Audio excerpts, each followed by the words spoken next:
On Afghanistan. Let's listen in. About the progress we're making on the Build Back Better agenda here at home. I just got off the telephone with the leaders in the House.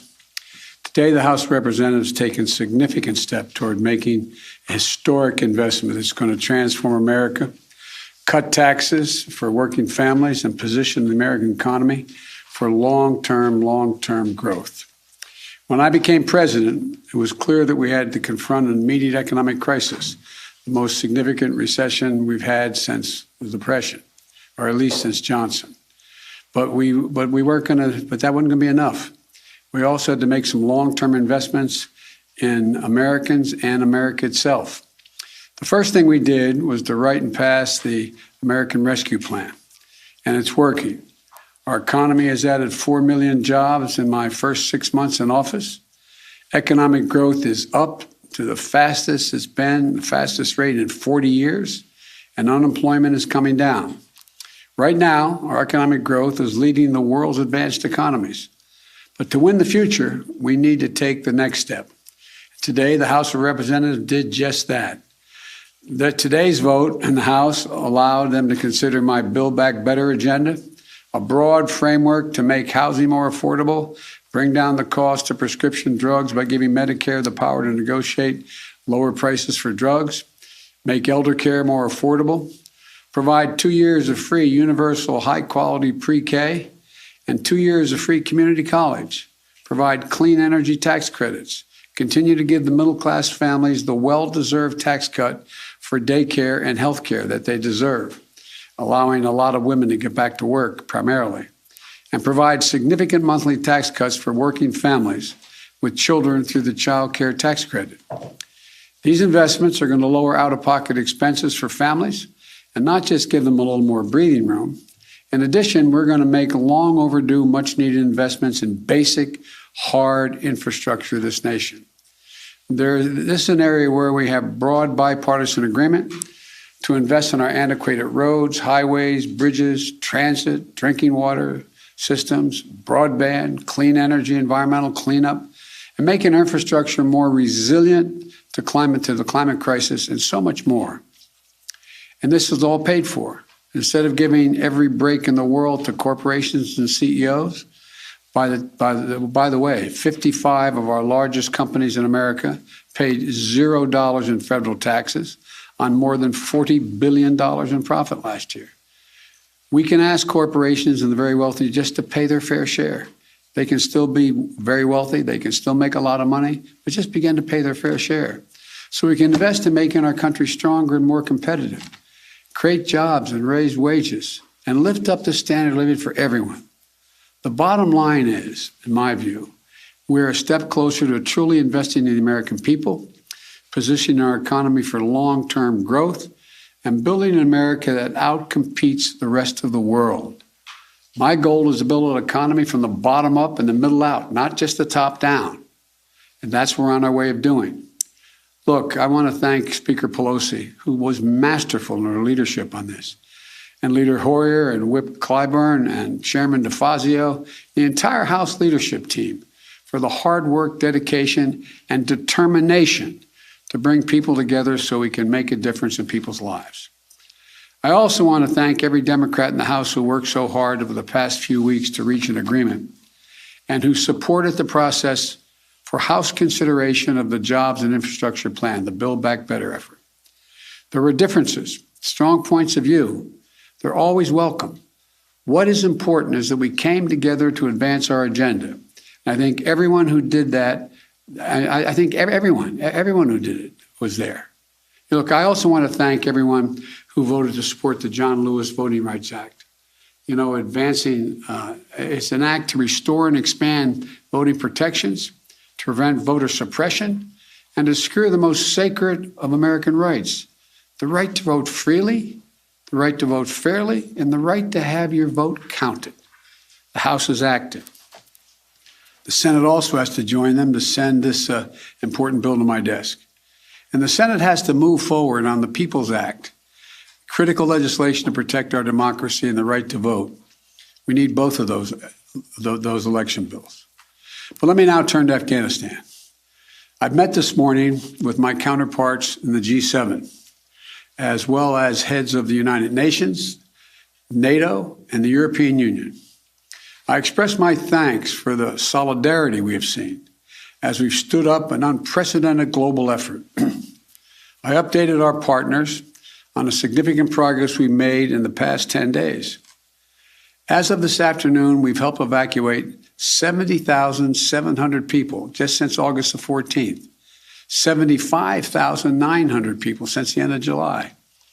Just in the past 12 hours, another 19 U.S. military flights, 18 C-17s and 1 C-130 carrying approximately 6,400 evacuees, and 31 coalition flights carrying 5,600 people have left Kabul just in the last 12 hours. A total of 50 more flights, 12,000 more people since I updated you this morning.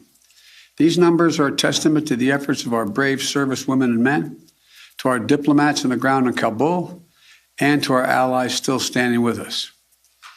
And we had a productive discussion. There was strong agreement among the leaders about the evacuation mission underway, as well as the need to coordinate our approach to Afghanistan as we move forward. First, on evacuation, we agreed that we will continue to our close cooperation to get people out as efficiently and safely as possible. We are currently on a pace to finish by August the 31st. The sooner we can finish, the better. Each day of operations brings added risk to our troops. But the completion by August 31st depends upon the Taliban continuing to cooperate and allow access to the airport for those who we're transporting out and no disruptions to our operations. In addition, I've asked the Pentagon and the State Department for contingency plans to adjust the timetable should that become necessary. I'm determined to ensure that we complete our mission, this mission. I'm also mindful of the increasing risks that I've been briefed on, and the need to factor those risks in. They're real and significant challenges that we also have to take into consideration. The longer we stay, starting with the acute and growing risk of an attack by a terrorist group known as ISIS-K, an ISIS affiliate in Afghanistan, which is a sworn enemy of the Taliban as well. Every day we're on the ground is another day we know that ISIS-K is seeking to target the airport and attack both U.S. and allied forces and innocent civilians. Additionally, thus far, the Taliban have been taking steps to work with us so we can get our people out. But it's a tenuous situation. We're already had some gunfighting break out. We run a serious risk of it breaking down as time goes on. Second, the G7 leaders and the leaders of the EU, NATO, and the UN all agreed that we will stand united in our approach to the Taliban. We agreed the legitimacy of any future government depends on the approach it now takes to uphold international obligations, including to prevent Afghanistan from being used as a base for terrorism. And we agreed that none of us are going to take the Taliban's word for it. We'll judge them by their actions, and we'll stay in close coordination on any steps that we take moving forward in response to the Taliban's behavior. At the same time, we renewed our humanitarian commitment to the Afghan people and supported a proposal by the Secretary General Guterres of the United Nations-led international response with unfettered humanitarian access in Afghanistan. Third, we talked about our mutual obligation to support refugees and evacuees currently fleeing Afghanistan. The United States will be a leader in these efforts, and we'll look to the international community and to our partners to do the same. We're already seeing our allies' commitment. They're bringing to their countries the Afghans who served alongside their forces as translators or in their embassies, just as we're bringing to the United States those Afghans who worked alongside our forces and diplomats. We're continuing that effort. We're conducting thorough security screening in the intermediate stops they're making for anyone who is not a U.S. citizen or a lawful permanent resident of the United States. Anyone arriving in the United States will have undergone a background check. And we must all work together to resettle thousands of Afghans who ultimately qualify for refugee status. The United States will do our part, and we are already working closely with refugee organizations to rebuild a system that was purposely destroyed by my predecessor. Finally, we agreed to stay vigilant against terrorist threats that have metastasized around the world. We went to Afghanistan with our allies in 2001 for clear reasons. One, to get the people who attacked us on 9/11 and to get Osama bin Laden, and to make sure that Afghanistan was not used again as a base from which to attack the United States or our allies. We achieved that objective. We delivered justice to bin Laden more than a decade ago. But the current environment looks very different than it did in 2001. And we have to meet the challenges we face today. We run effective counterterrorism operations around the world, where we know terrorism is more of a threat than it is today in Afghanistan, without any permanent military presence on the ground. And we can and will do the same thing in Afghanistan with our over-the-horizon counterterrorism capability. Cooperation with our closest partners on our enduring counterterrorism mission will continue to be an essential piece of our strategy. In short, we all of us agreed today that we're going to stand shoulder to shoulder with our closest partners to meet the current challenges we face in Afghanistan, just as we have for the past 20 years. We're acting in consultation and cooperation with our closest friends and fellow democracies. And I want to again thank all of our allies and partners around the world who have rallied in support of our shared mission. We ended the conversation today by a clear statement on all of our parts. We are going to stay united, locked at the hip in terms of what we have to do. We'll get that done. And tomorrow, I've asked Secretary Blinken to give you an update and a detailed report on exactly how many Americans are still in Afghanistan, how many have gone out, and what our projection is. So thank you again, and God bless you, and may God protect our diplomats and all those in harm's way. Thank you. Mr. President, can you guarantee every American will be out before... And there you hear the President of the United States saying the United States is on track to finish its mission by August 31st. He said the sooner we finish, the better, and that they are mindful of the risks. They are real. Let's bring in our chief White House correspondent, Nancy Cordes, and the president trying to make clear that he is aligned with our G7 allies on this goal to exit Afghanistan.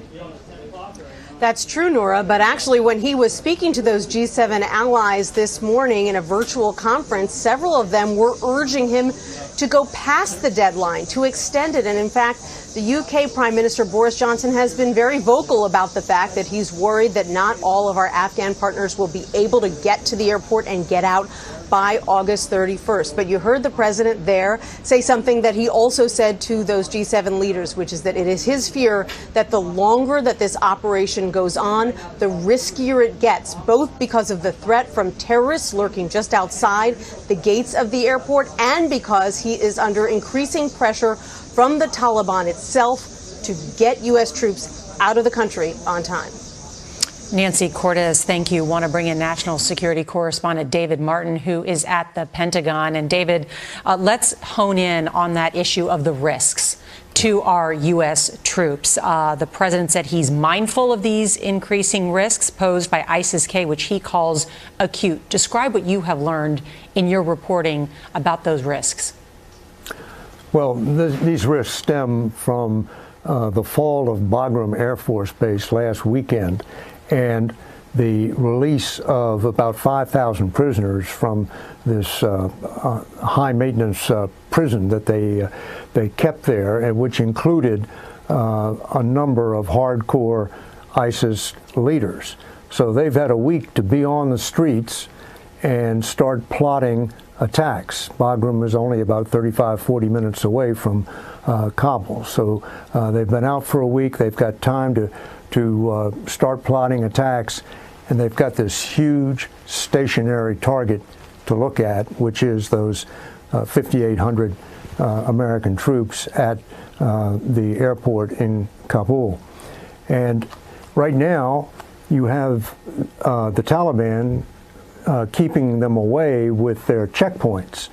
But if the Taliban stays true to what it says it's going to do and stops cooperating with this U.S. evacuation on August 31st, all those checkpoints go away, and then it's a free shot right to the airport with a truck bomb or a human suicide bomber or rockets or mortars. And how much do you think that factors into the president trying to stick as closely as he can to that August 31st deadline? It's a big factor, but the other big factor, Nora, is the Taliban are telling us when to get out.